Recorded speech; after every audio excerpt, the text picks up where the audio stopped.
Hi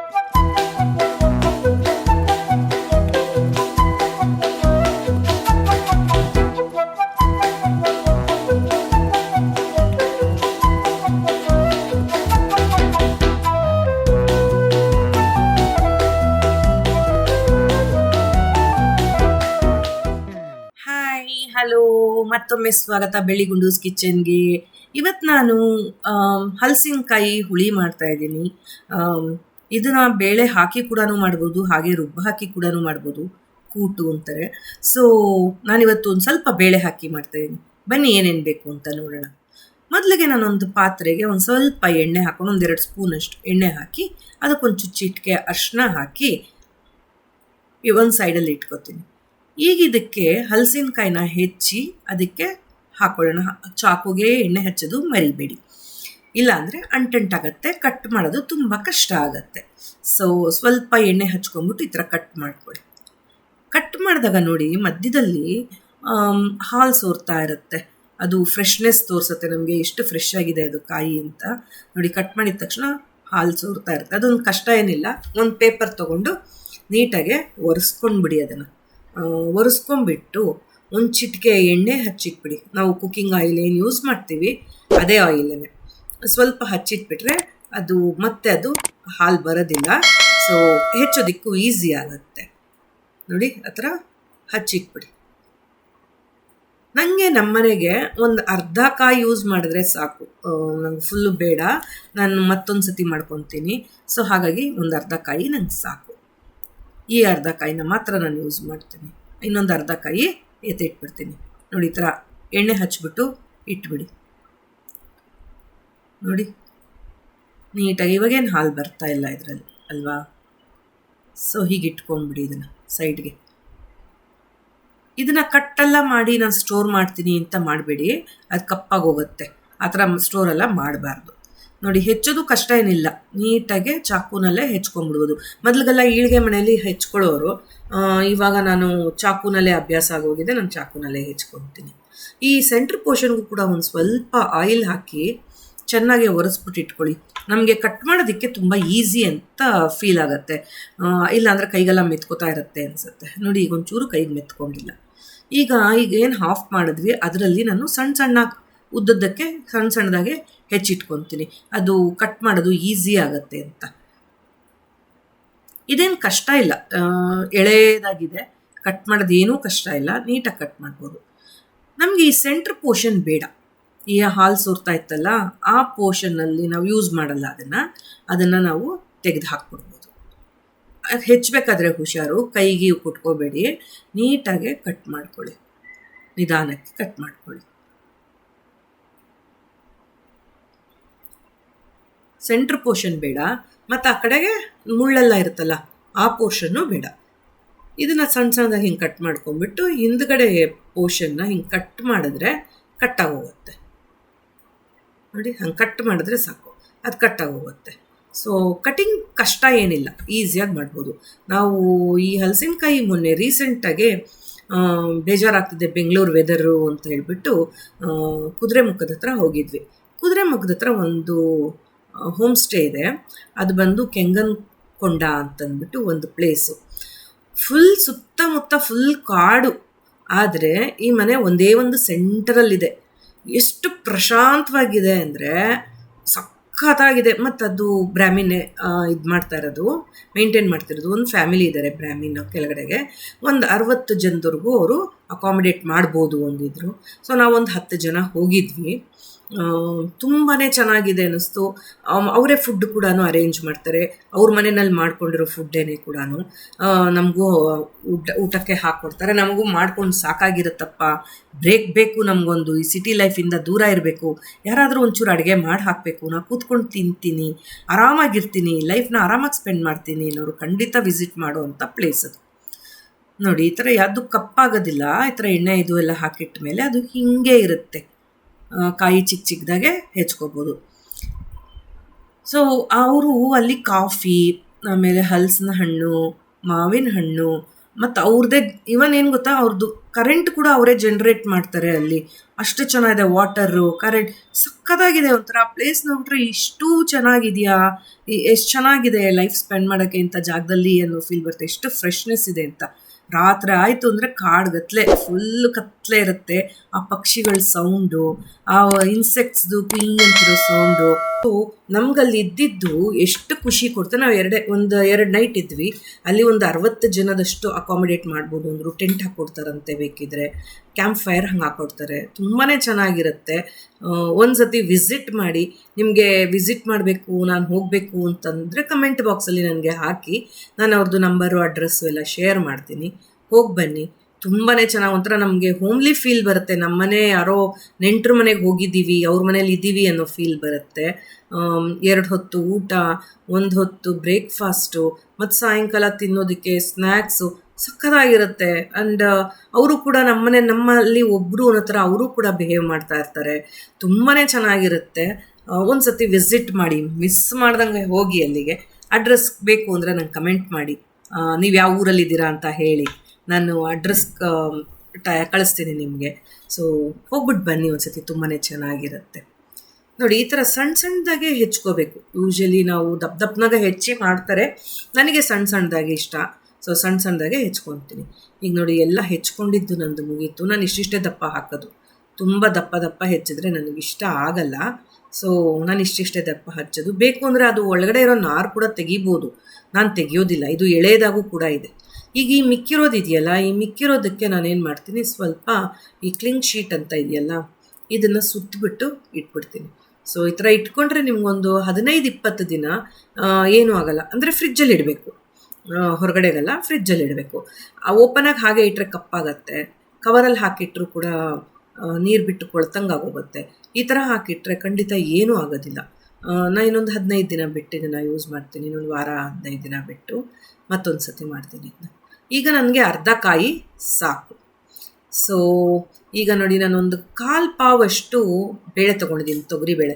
ಅದಕ್ಕೆ ಒಂದು ಅರ್ಧ ಪಾವಷ್ಟು ಕಡಲೆಕಾಯಿ ಬೀಜ ಮತ್ತು ಕಡಲೆಕಾಳು ನೆನೆಸಿಟ್ಟಿರೋದು ಹಾಕ್ಕೊಂಡು, ಅದಕ್ಕೆ ಎಷ್ಟು ಬೇಕೋ ಅಷ್ಟು ನೀರು ಹಾಕ್ತೀನಿ, ತೊಳಿತೀನಿ ಚೆನ್ನಾಗೆ. ಅದನ್ನು ತೊಳೆದಾದ ಮೇಲೆ ಖಾಲಿ ಮಾಡ್ಕೊಂಡ್ಬಿಟ್ಟು ಅದಕ್ಕೇ ನಿಮಗೆ ಇದು ಹೋಳು ಕೂಡ ಹಾಕ್ಬಿಡ್ತೀನಿ. ನಾನಿಲ್ಲಿ ಬೇಳೆ ಜಾಸ್ತಿ ಹಾಕದೇ ಇರೋದ್ರಿಂದ, ನಾನು ರುಬ್ಬಿ ಹಾಕೋದ್ರಿಂದ ನಾನು ಬೇಳೆ ಜಾಸ್ತಿ ಹಾಕಿಲ್ಲ.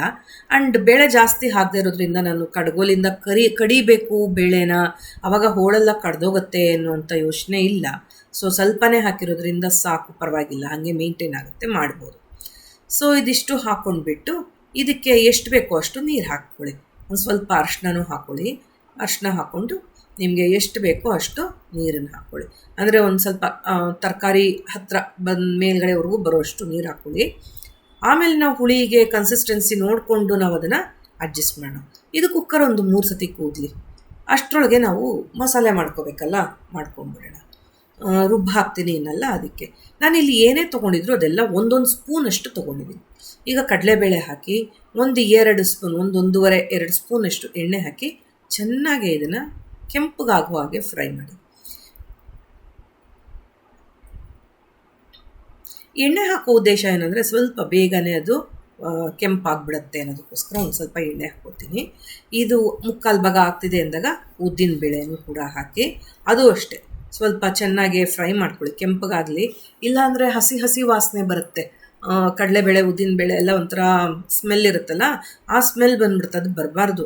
ಗಮ್ ಅಂತ ಬರಬೇಕು ಅಂದರೆ ಇದು ಕೆಂಪಗೆ ಹುರಿಬೇಕು, ಕಪ್ಪು ಮಾಡಬಾರ್ದು. ಸೊ ಒಂದು ಮೀಡಿಯಮ್ ಫ್ಲೇಮಲ್ಲಿ ಇಟ್ಕೊಂಡು ಈ ಥರ ಚೆನ್ನಾಗೆ ಫ್ರೈ ಮಾಡ್ಕೊಳ್ಳಿ. ಇದು ಅಷ್ಟೇ ಒಂದು 3/4 ಭಾಗ ಆಗ್ತಾ ಇದೆ ಉದ್ದಿನಬೇಳೆ ಅಂದಾಗ ಜೀರಿಗೆ ಹಾಕ್ಕೊತೀನಿ. ಅದು ಕೂಡ 1 ಸ್ಪೂನಷ್ಟು ಜೀರಿಗೆನೂ ಹಾಕ್ಕೊಂಡು ಸ್ವಲ್ಪ ಫ್ರೈ ಮಾಡ್ಕೊಂಡು ಈಗ ಕೊತ್ತಂಬರಿ ಬೀಜ ಹಾಕ್ಕೊಂಡ್ಬಿಡ್ತೀನಿ. ಒಂದೇ ಸತಿ ಎಲ್ಲನೂ ಹಾಕ್ಕೊಂಡು ಫ್ರೈ ಮಾಡಿದ್ರೆ ಪ್ರಾಪರಾಗಿ ಆಗಲ್ಲ. ಅದಕ್ಕೋಸ್ಕರ ಒಂದೊಂದೇ ಹಾಕ್ಕೊಂಡು ಸ್ವಲ್ಪ ಆಗ್ತಿದ್ದಂಗೆ ನಾನು ಒಂದೊಂದೇ ಹಾಕ್ಕೋತಾ ಇದ್ದೀನಿ. ಈಗ ನಾವು ಮೆಣಸು ಕೂಡ ಹಾಕ್ಕೊಂಡಿದ್ದೀನಿ. ಅದು ಅಷ್ಟೇ ಎಲ್ಲನೂ 1 ಸ್ಪೂನ್ ತೊಗೊಂಡಿದ್ದೀನಿ. ಈ ಅಡುಗೆ ನಿಮಗೆ ಒಂದು 3-4 ಜನಕ್ಕೆ ಸಾಕಾಗತ್ತೆ ಹುಳಿ. ಈಗ ಇಲ್ಲೊಂದು ನಾನು 1/4 ಚಿಪ್ಪಷ್ಟು ತೆಂಗಿನಕಾಯೂ ತೊಗೊಂಡಿದ್ದೀನಿ. ನೀವು ತುರಿ ಬೇಕಾದರೂ ಹಾಕ್ಕೋಬೋದು. ನಾನು ಕಾಯೇ ತೊಗೊಂಡಿದ್ದೀನಿ, ಹೇಗಿದ್ರೂ ರುಬ್ತೀನಿ ಅಂತ. ಸೊ ಇದು ಆಗ್ತಿದ್ದಂಗೆ ಒಣಮೆಣಸಿನ್ಕಾಯಿ ಒಂದು 6-7 ಮೆಣಸಿನ್ಕಾಯಿನ ಸಣ್ಣ ಸಣ್ಣದಾಗಿ ಕಟ್ ಮಾಡಿ ಇಟ್ಕೊಂಡಿದ್ದೀನಿ. ಅದ್ರ ಜೊತೆಗೆ ಇಂಗು ಹಾಕ್ಕೊಂಡ್ಬಿಡ್ತೀನಿ. ಹಾಕ್ಕೊಂಡು ಚೆನ್ನಾಗೆ ಫ್ರೈ ಮಾಡ್ಕೊಂಬಿಡೋಣ ಇದನ್ನು ಕೂಡ. ಇದನ್ನೇನು ಫ್ರೈ ಆಗ್ತಾ ಇದೆ ಅಂದಾಗ ಒಂದು ಸ್ವಲ್ಪ ಹುಣಸೆ ಹಣ್ಣು ಹಾಕ್ಕೊತೀನಿ ನಾನು. ನಮಗೆ ಗೊತ್ತಲ್ಲ ಹುಳಿ ಉಪ್ಪು ಖಾರ ಎಷ್ಟು ಬೇಕಾಗತ್ತೆ ಅಂತ ಅಂದಾಜು ಅಷ್ಟು ಹುಣಸೆ ಹಣ್ಣು ಹಾಕ್ಕೊಳ್ಳಿ. ನಾನಿಲ್ಲಿ ಒಂದು ನೆಲ್ಲಿಕಾಯಿ, ಸ್ವಲ್ಪ ದಪ್ಪ ನೆಲ್ಲಿಕಾಯಿ ಅಷ್ಟು ಸೈಜಿಂದು ಹಾಕ್ಕೊಂಡಿದ್ದೀನಿ. ಇದು ಸ್ವಲ್ಪ ಚೆನ್ನಾಗಿ ಫ್ರೈ ಮಾಡಿ ಕೆಂಪಗೆ ಮೆಣಸಿಕಾಯಿ ಕೆಂಪಗಾಗಬೇಕು. ಕಪ್ಪು ಯಾವುದೇ ಕಾರಣಕ್ಕೂ ಯಾವುದೇ ಪದಾರ್ಥನೂ ಕಪ್ಪಾಗಬಾರ್ದು. ಮಾಡಿಬಿಟ್ಟು ನೋಡಿ ಈ ಥರ ಆರಕ್ಕೆ ಬಿಟ್ಟುಬಿಡಿ. ಈ ಆರಿದ್ದಾದಮೇಲೆ ಇದನ್ನು ಒಂದು ಮಿಕ್ಸಿ ಜಾರ್ಗೆ ಹಾಕ್ಕೊಂಡು ನುಣ್ಣಗೆ ಚಟ್ನಿ ಥರ ಅರಿಬೇಕು. ನುಣ್ಣಗೆ ಅಂದರೆ ತುಂಬ ನುಣ್ಣಗೆ ಅರಿಬೇಡಿ. ಹಾಗಾಗಿ ಬಾಯಿಗೆ ಸಿಗೋ ಥರ ಮಸಾಲೆ ಪದಾರ್ಥಗಳು ಅಂದರೆ ಈ ಏನು ಕೊತ್ತಂಬರಿ ಬೀಜ ಇರ್ಬೋದು, ಇಲ್ಲ ಜೀರಿಗೆ, ಯಾವುದಾದ್ರೂ ಸರಿ ಬಾಯಿಗೆ, ಮತ್ತು ಕೊಬ್ಬರಿ ಸ್ಪೆಷಲಿ ಅದು ನುಣ್ಣಗಾದ್ರೆ ಬಾಯಿಗೆ ಸಿಗ್ತಾ ಇದ್ರೆ ಒಂಥರ ತಿನ್ನೋದಕ್ಕೆ ಇಷ್ಟ ಆಗೋದಿಲ್ಲ. ಸೊ ಹಾಗಾಗಿ ಇದನ್ನು ಒಂದು ಚಟ್ನಿ ಹದಕ್ಕೆ ಅರ್ಕೊಳ್ಳಿ. ಇದನ್ನು ಆರಿದ ಮೇಲೇ ಹಾಕ್ಕೊಳ್ಳಿ. ಮತ್ತು ಇದಕ್ಕೆ ರುಚಿಗೆ ಎಷ್ಟು ಬೇಕೋ ಅಷ್ಟು ಉಪ್ಪು, ಹುಳಿ, ಖಾರ ಮೂರೂ ಕೂಡ ಬ್ಯಾಲೆನ್ಸ್ ಮಾಡೋ ರೀತಿ ಹಾಕಿ. ಆವಾಗ ಯಾವ ಅಡುಗೆ ಕೂಡ ತುಂಬಾ ಚೆನ್ನಾಗಿರುತ್ತೆ. ಈಗ ಇದನ್ನ ನಾನು ಮಿಕ್ಸಿಗೆ ಹಾಕೊಂಡ್ಬರ್ತೀನಿ. ನೋಡಿ ಆಗಿದೆ. ಇವಾಗ ಇದು ಬಳದ್ಬಿಟ್ಟು ಹಾಕೊಂಬಿಡೋಣ. ಇದರಲ್ಲಿರೋದೆಲ್ಲ ಬಳದು ಹಾಕ್ಕೊಂಡು ನೋಡಿ ಈ ಥರ ಹದದಲ್ಲಿರಬೇಕು. ತುಂಬ ನೀರಾಗೂ ಆಗಬಾರ್ದು, ತುಂಬ ಗಟ್ಟಿನೂ ಇರಬಾರ್ದು. ಈ ಥರ ಹದದಲ್ಲಿ ಇರಬೇಕು. ಈಗ ಇನ್ನೂ ನಂದು ಕುಕ್ಕರ್ ಕೂಲ್ ಆಗಿಲ್ಲ. ಸೊ ಹಾಗಾಗಿ ಒಂದು ಒಗ್ಗರಣೆನೂ ರೆಡಿ ಮಾಡ್ಕೊಂಡ್ಬಿಡ್ತೀನಿ. ಒಂದು ಬಾಣಲೆಗೆ ಎಣ್ಣೆ, ಇಂಗು, ಸಾಸಿವೆ 3 ಹಾಕ್ಕೊಳ್ಳಿ. ಚೆನ್ನಾಗಿ ಚಿಟ್ಗುಡ್ಬೇಕದು. ಚಟಪಟ ಅಂತ ಅಂದ ಮೇಲೇ ನೀವು ಯಾವುದೇ ಒಂದು ಹಸಿದು ಪದಾರ್ಥನ ಅದಕ್ಕೆ ಸೇರಿಸಬಹುದು. ಇಲ್ಲ ಅಂತಂದರೆ ಸಾಸಿವೆ ಆಗಲ್ಲ. ಸಾಸಿವೆ ಆಗದೇ ಇದ್ದರೆ ಮಧ್ಯದಲ್ಲಿ ತಿಂತಾ ಇದ್ದಾಗ ಕೈ ಬಂದ್ಬಿಡುತ್ತೆ. ಸೊ ಇದು ಚೆನ್ನಾಗಾಗಲಿ. ಸಾಸಿವೆ ಚೆನ್ನಾಗಾದ್ಮೇಲೆ ಇದಕ್ಕೆ ಕರಿಬೇವು ಸೊಪ್ಪು ಹಾಕೋಣ. ಬೇಕು ಅಂದರೆ 1-2 ಒಣಮೆಣಸಿನ್ಕಾಯಿ ಕೂಡ ಹಾಕೋಬೋದು. ಇದಕ್ಕೆ ನೆಸಸರಿ ಇಲ್ಲ ಅಂತ ನಾನು ಹಾಕಲಿಲ್ಲ. ನಿಮಗೆ ಬೇಕು ಅನಿಸಿದ್ರೆ ಹಾಕೋಬೋದು. ಈಗ ನೋಡಿ ಕುಕ್ಕರ್ ಕೂಲ್ ಆಗಿರೋದ್ರಿಂದ ನಾನು ಇದು ತೆಗಿತೀನಿ. ನೋಡಿ ಎಷ್ಟು ಚೆನ್ನಾಗಿ ಬೆಂದೋಗಿದೆ. ನಿಮಗೆ ಗೊತ್ತಾಗೋಗುತ್ತೆ ಅದು ನೋಡಿದ ತಕ್ಷಣ ಬೆಂದೋಗಿದೆ ಅಂತ. ನೋಡಿ ಕಡಲೆಕಾಯಿ ಬೀಜ ಬೇಕಾದರೆ ನೀವು ನೆನೆಸಿ ಕೂಡ ಹಾಕೋಬೋದು, ಇಲ್ಲ ಹಾಗೆ ಕೂಡ ಹಾಕೋಬೋದು. ನಾನು ಹಾಗೆ ಹಾಕೋತೀನಿ. ತೀರಾ ಮನೆಯಲ್ಲಿ ಹಲ್ಲಿಗೆ ಬರಲ್ಲ ನನಗೆ ಅನ್ನೋಂಥವ್ರಿದ್ರೆ ಸ್ವಲ್ಪ ಒಂದು ದಿನ ರಾತ್ರಿ ನೆನೆಸಿಟ್ಬಿಟ್ಟು ಕಡಲೆಕಾಳು ಜೊತೆಗೇ ಆಮೇಲೆ ಅದನ್ನು ಕೂಡ ಹಾಕಿ ಬೇಯಿಸ್ಬಿಡಿ. ಈಗ ಇದಕ್ಕೆ ನಾನು ಏನು ರುಬ್ಬಿಟ್ಕೊಂಡಿದ್ದೀವಿ ಆ ಪದಾರ್ಥನೆಲ್ಲ ಇದಕ್ಕೆ ಮಿಕ್ಸ್ ಮಾಡಿಬಿಡೋಣ.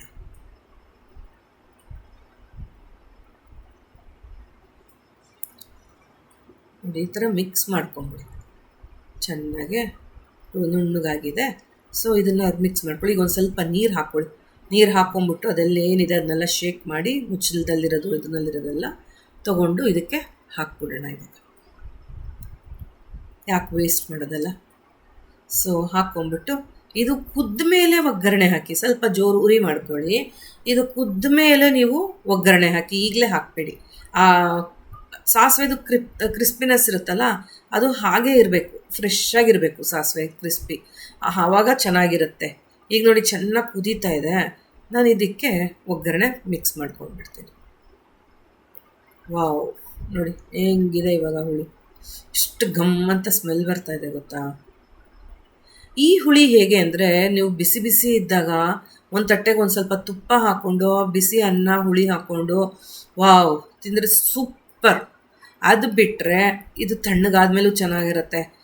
ತಣ್ಣಗಿರೋ ಹುಳಿಗೆ ಬಿಸಿ ಅನ್ನಕ್ಕೆ ಹಾಕ್ಕೊಂಡು ಒಂದು ಸ್ವಲ್ಪ ಹಸಿ ಎಣ್ಣೆ ಅದಕ್ಕೆ ಮಿಕ್ಸ್ ಮಾಡಿ ಕೈ ತುತ್ತು ಬೆಳದಿಂಗಳಲ್ಲಿ ಕೂತ್ಕೊಂಡು ಕೈ ತುತ್ತು ಹಾಕಿಸ್ಕೊಂಡ್ರೆ ವಾವ್ ಸೂಪರಾಗಿರುತ್ತೆ. ನಿಮಗೂ ಇಷ್ಟ ಆಯಿತು ಅಂದ್ಕೊತೀನಿ ರೆಸಿಪಿ. ಇಷ್ಟ ಆಗಿದರೆ ಲೈಕ್ ಮಾಡಿ, ಶೇರ್ ಮಾಡಿ, ಸಬ್ಸ್ಕ್ರೈಬ್ ಮಾಡಿ. ಮತ್ತು ನಿಮ್ಗೆ ಇನ್ಯಾವ ಅಡುಗೆ ನೋಡಬೇಕು ನಾನು ಮಾಡೋದು ಅಂತ ಅನಿಸ್ತಿದೆ ಅದನ್ನು ಹೇಳಿ. ಮತ್ತು ಜೊತೆಗೆ ನೀವು ಯಾವ ಊರಿನಿಂದ ನೋಡ್ತಾ ಇದ್ದೀರಾ, ಎಲ್ಲಿಂದ ನೋಡ್ತಾ ಇದ್ದೀರಾ ನೀವು, ಅದನ್ನು ಕೂಡ ಕಮೆಂಟ್ ಬಾಕ್ಸಲ್ಲಿ ಹಾಕಿ. ಖುಷಿ ಆಗುತ್ತೆ ಕೇಳೋದಕ್ಕೆ ಮತ್ತು ನೋಡೋದಕ್ಕೆ. ನೋಡಿ ಈ ಥರ ಬಿಸಿ ಅನ್ನಕ್ಕೆ ತುಪ್ಪ ಹಾಕ್ಕೊಂಡು ಸ್ವಲ್ಪ ಹುಳಿ ಹಾಕ್ಕೊಂಡು ವಾವ್ ತಗೊಳ್ಳಿ. ತಿಂದ್ಬಿಟ್ಟು ನೋಡ್ಬಿಟ್ಟು ಹೇಳಿ ಹೇಗಿದೆ ಅಂತ. ಮತ್ತೆ ಬನ್ನಿ ನಮ್ಮ ಬೆಳ್ಳಿ ಗುಂಡೂಸ್ ಕಿಚನ್ಗೆ. ಇದೇ ಥರ ಹೊಸ ಅಡುಗೆ ಮಾಡೋಣ. ಹಳೆ ಅಡುಗೆಗಳು ಮಾಡೋಣ. ಆ್ಯಂಡ್ ನಿಮಗೆ ಗೊತ್ತಿರೋದನ್ನು ಹೇಳಿ ಅದನ್ನು ಮಾಡೋಣ. Thank you.